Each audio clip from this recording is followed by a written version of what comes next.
Explain why a horse can not pull a cart and run in empty space. ठीक है, तो सीधी बात है, अगर आप हॉर्स को और कार्ट को सिस्टम ले लोगे, ठीक है ना, ये कार्ट है और यहाँ पर ये हॉर्स है, मान लो इस तरह का कुछ हॉर्स है।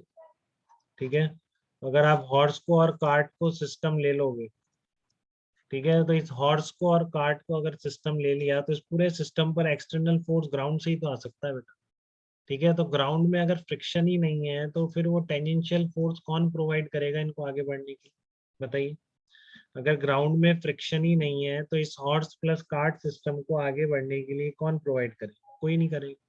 ठीक है, तो अगर आपका हॉर्स इस पर external force needed to produce acceleration, so without acceleration friction this acceleration is not possible. आगे बढ़ने के लिए एक्सलरेशन चाहिए, और एक्सलरेशन जीरो इम्प्लाइज, एक्सलरेशन अगर जीरो होगा, ठीक है ना, ये एम्प्टी स्पेस है तो आप बोलेंगे फ्रिक्शन जीरो होगा, और इसलिए आपका फिर एक्सलरेशन भी नहीं है, क्योंकि कोई नहीं है, कोई प्रोवाइड करने के लिए फोर्स ही नहीं। एम्प्टी स्पेस कह दो तो फिर रोड ही नहीं, चलो एम्प्टी स्पेस कह रहा है। ठीक है, तो रोड पे मैं क्यों चल पाता था, क्योंकि फ्रिक्शन होता था। एम्प्टी स्पेस का मतलब शायद हो सकता है रोड वोड कुछ नहीं है तो हवा में ही ऐसे ही है।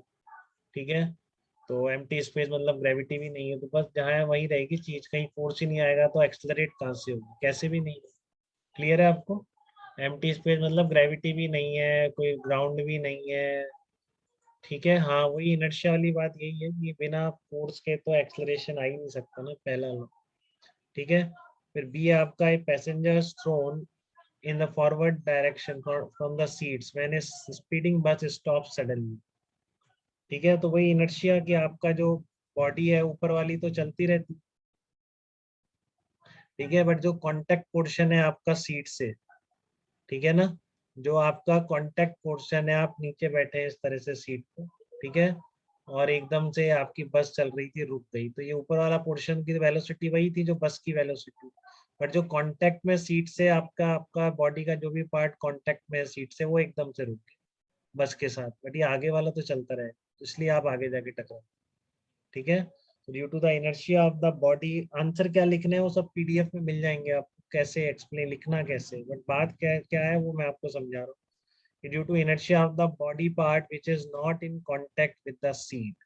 ठीक है ना, आपको एग्जाम में कैसे लिखना है कि due to inertia of the body part which is in contact with the seat, passengers are thrown forward from the seat when a speeding bus stop suddenly, ऐसे लिखना है। क्या लिखना है? Due to the inertia of the body part which is in contact with the seat, ठीक है, the passengers are thrown forward from their seats when the speeding bus stops suddenly। Clear है? कोई डाउट बेटा इन दोनों part में? इन दोनों part में कोई दिक्कत? क्लियर है बात एकदम? ठीक है, चलो सी पार्ट पे आओ। C part, it is easier to pull a lawn mower than to push it. ठीक है ना, तो मतलब आप ये समझ लो ये बॉक्स है एक तरह से अपने लिए, तो pulling is always easier than pushing, ऐसे बोला जाता है। ऐसा क्यों बोला जाता है? ठीक है, इस ब्लॉक को ऐसे फोर्स लगा के पुल करना तो आसान है थीटा एंगल पर, ठीक है, बट इस ब्लॉक को ऐसे फोर्स लगा के, ठीक है ना, इस तरीके से फोर्स लगा के ऐसे धक्का देना ज्यादा डिफिकल्ट। ठीक है, मान लो यहाँ भी हॉरिजेंटल से थीटा एंगल है इस तरह, तो यहाँ से फोर्स लगा के कभी भी आपको ऐसे धक्का देने में ज्यादा जरूरत है, इसकी वजह आप यहाँ से धक्का देने लगते हो तो आप क्या बोलते हो कि इधर जाके मैं पुल करने लग जाऊँ। ठीक है ना, इधर जाके मैं क्या करूँ, इसको पुल करने लग जाऊँ। तो मान लो लगाओ एफ फोर्स यहाँ पे आप लगा रहे हो, ठीक है ना, इधर भी आप एफ फोर्स से धक्का दे रहे थे, फिर भी आसान कौन सा है? ये चीज ज्यादा आसान है। ऐसा क्यों? ठीक है, ऐसे किसी एंगल पर पुल करना क्यों आसान है, बल्कि किसी एंगल पर उतने ही फोर्स से धक्का देना डिफिकल्ट क्यों हो जाता है, मतलब इसको मूविंग डिफिकल्ट क्यों हो जाती है? फोर्स तो आपको लगाना, आप लगा दोगे, बट मूविंग में आपको ये ज्यादा आसान देगी, ये आराम से चलेगा, इसमें आपको फोर्स और बढ़ाना पड़ेगा। ठीक है ना, इसमें आप इजीली पुल कर पाएंगे, ऐसा क्यों हो रहा है? ठीक है, तो इसका रीजन बहुत ही क्लियर है कि आपको इसको अगर मूव कराना है तो आपको फ्रिक्शन को ओवरकम करना है।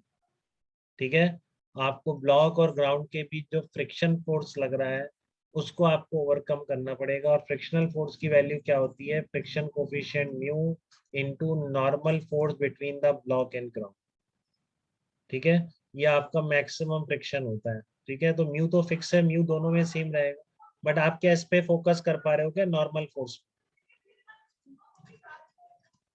ठीक है, बताओ नॉर्मल, नॉर्मल फोर्स क्या होगा, यहाँ पे नॉर्मल फोर्स एन लग रहा है, इधर भी mg लग रहा है। तो आप समझ पा रहे हैं क्या कहाँ पे डिफरेंस आ रहा है दोनों केसेस। ठीक है, आपको डिस्प्लेस करने के लिए इसको ओवरकम करना है फ्रिक्शन को। ठीक है, म्यू दोनों में सेम है, वो तो प्रॉपर्टीज है कॉन्टेक्ट सरफेसेस की। बट ये नॉर्मल फोर्स देख पा रहे हैं क्या बेटा, यहाँ पे लिखो नॉर्मल फोर्स, कैसे लिखोगे, एफ का एक कंपोनेंट कॉस थीटा है, दूसरा कितना एफ साइन थीटा। ठीक है, यही है सेम सिचुएशन। तो यहाँ पर अगर फोर्स रखोगे तो एन ऐसा है, एम जी नीचे है, और आपका एफ साइन थीटा भी नीचे आ रहा है। ध्यान से देखेंगे बेटा, बहुत ही इंपॉर्टेंट केस है। ठीक है, एफ साइन थीटा आपका नीचे आ रहा है, ये सिचुएशन। और यहाँ पे देखो, यहाँ पर क्या आ रहा है, नॉर्मल रिएक्शन फोर्स ऊपर है, एफ साइन थीटा भी आपका ऊपर है, और आपका वेट क्या आ रहा है, नीचे आ रहा है, इस तरीके से। ठीक है, तो यहाँ पर फोर्स बैलेंसिंग आपको क्या सिखा रही है, N plus F sine theta is equal to M G सिखा रही है। तो नॉर्मल फोर्स कितना आया आपका, नॉर्मल फोर्स आया M G minus F sine theta. ठीक है, और यहाँ पर फोर्स बैलेंसिंग करो, क्या आ रहा है, नॉर्मल रिएक्शन ऊपर है बाकी नीचे है, तो फोर्स बैलेंसिंग करोगे तो क्या आएगा, M G plus F sine theta. देखो आप डिफरेंस देखो, यहाँ पे नॉर्मल रिएक्शन कम होगी, यहाँ पे नॉर्मल रिएक्शन ज्यादा हो, तो यहाँ पर ये अपोजिंग फोर्स ज्यादा हो, इसलिए आपको ये जो हॉरिजॉन्टल एफ कॉस थीटा है, ये भी एफ कॉस थीटा है। तो इस केस में तो एफ कॉस थीटा कम में ही काम चल जाए, क्योंकि जैसे ही म्यू एन से ज्यादा हुआ चलने लग जाए। ठीक है, बट यहाँ पर आपको एफ कॉस थीटा बढ़ाना पड़ेगा और एफ बढ़ाना। तो इसलिए आप प्रेफर करते हैं कि किसी भारी बॉक्स को आप पुल कर लें, इसकी बजाय कि आप उसको पीछे से धक्का मारें। बताइए, क्लियर है बात इतनी, कोई दिक्कत किसी बच्चे को इस प्रॉब्लम में, क्या डिफरेंस आया, नॉर्मल फोर्स बढ़ जाता है बेटा पुशिंग में, तो नॉर्मल फोर्स बढ़ जाता है, तो जो मैक्सिमम फ्रिक्शन है रोकने वाला वो भी बढ़ जाता है, तो ज्यादा फोर्स लगाना। ठीक है, तो अब डी पार्ट पे आ रहे हैं हम इस प्रॉब्लम के, डी पार्ट पर देखिए आप क्या है। डी पार्ट है, cricketer moves his hands backwards while holding ए कैच। ठीक है, तो ऐसा क्यों करता है, तो इसके लिए देखो आपको मैंने सिखाया था न्यूटन्स का ओरिजिनल लॉ, एफ एवरेज क्या होता है, जैसे मैंने आपको बताया था, force is equal to DP by D T. तो ये भी rate of change of momentum है, तो हर रेट दो तरह की होती है, तो आप एक एवरेज फोर्स भी निकाल सकते हैं इस तरीके से, डेल्टा पी अपॉन डेल्टा। ठीक है ना, अब देखो आपके उस हैंड में, उसने बॉलर ने बॉल को पकड़ना है उसको, ठीक है ना, इस तरह से हैंड से रोकना है उसको। ठीक है, आपको क्या करना है, हैंड से रोकना है उसको। तो आप क्या करोगे, ठीक है ना, जब बॉल आ रही है, ठीक है ना, तो ये मान लो आप इस तरह से, ये आपका हैंड हो गया एक तरह से। ठीक है ना, ये बॉल को आपको कैच करना है, तो बॉल आएगी तो उसके पास क्या होगा, मोमेंटम।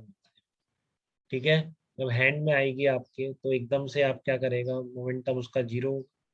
ठीक है, तो चेंज इन मोमेंटम कितना होगा, वो तो एम बी है, हमेशा एम बी शुरू में, बॉल आपके हैंड में आके रुकेगी, वो एम बी है। बट अगर आपने डेल्टा टी को ज्यादा कर दिया तो आपके हैंड पर फोर्स कम लगेगा, क्योंकि बॉल पर कम फोर्स लगेगा, तो उल्टा आपके बॉल भी आपके हैंड पे कम फोर्स लगाएगी, तो चोट कम लगेगी। ठीक है, तो नेचुरली आप क्या करते हैं, थोड़ा सा इसको हैंड को पीछे ले जाते हैं, ये क्या है ना, वाइल होल्डिंग ये क्या है, आपने फील भी किया होगा, क्रिएटर मूव्स हिज हैंड, एक बार पकड़ने के बाद हम थोड़ा सा पीछे ले जाते हैं अपने हैंड। ठीक है ना, एकदम से रोक नहीं देते, हम थोड़ा सा अपने हैंड को पीछे करते हुए पकड़। ठीक है, क्योंकि बॉल का फिर मोमेंटम जीरो होने का जो टाइम है, एमबी से जो मोमेंटम जीरो होना है, वो टाइम इंटरवल बढ़ जाता है। तो जब ये टाइम इंटरवल बढ़ जाता है, तो एवरेज फोर्स की वैल्यू क्या होती है, कम हो जाती है। तो इसलिए जब आप कैच को पकड़ते हैं तो आप थोड़ा सा हैंड को पीछे ले जाते हैं, जिससे कि जो एमबी से जीरो होने का जो टाइम इंटरवल है, डेल्टा पी तो अब एमबी आएगा, तो अगर ये बढ़ा दोगे तो एवरेज फोर्स कम हो जाएगा, बॉल पर कम फोर्स लगेगा, और उसका जो रिएक्शन फोर्स है हैंड पर, वो भी क्या आएगा, कम। ठीक है, क्लियर है सबको इतनी बात, कोई डाउट बेटा इस प्रॉब्लम में किसी को?